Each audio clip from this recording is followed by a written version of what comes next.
இந்த அரிசி பச்சரிசி, இந்த பச்சரிசி வந்து இதை பார்க்கும்போது நம்மளுக்கு என்ன தெரியும், ஊற வச்ச அரிசி, அதனால் இது மாதிரி வெள்ளையாக இந்த மாதிரி இருக்கும் அப்படின்ட்டு. நசுக்குனா ஊற வச்ச அரிசியை தானே நசுக்க முடியும். ஆனால் இது ஊரே வைக்கல, கழுவும் போதே இந்த அரிசி இந்த மாதிரி ஆகுது. ரேஷனில் வாங்குகிற அரிசி இப்படிலாம் கவர்மெண்ட்டில் இந்த மாதிரி அரிசி போட்டால் இதெல்லாம் நம்ம வந்து ஊற வச்சு அரைச்சி இட்லி ஆக்கி பிள்ளைங்களுக்கு கொடுத்தா இது வயிற்றால் போகுமா போகாதான்றது எனக்கு தெரியல.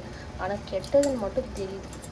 இந்த மாதிரி இது இயற்கையான அரிசி மாதிரி தெரியல.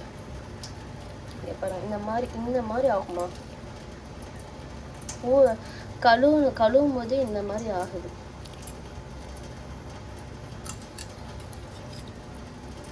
இதை வந்து நீங்கள் இது யூஸ் பண்ணலாமா வேண்டாமான்றது எனக்கு தெரியல. கொஞ்சம் சொல்லுங்கள்.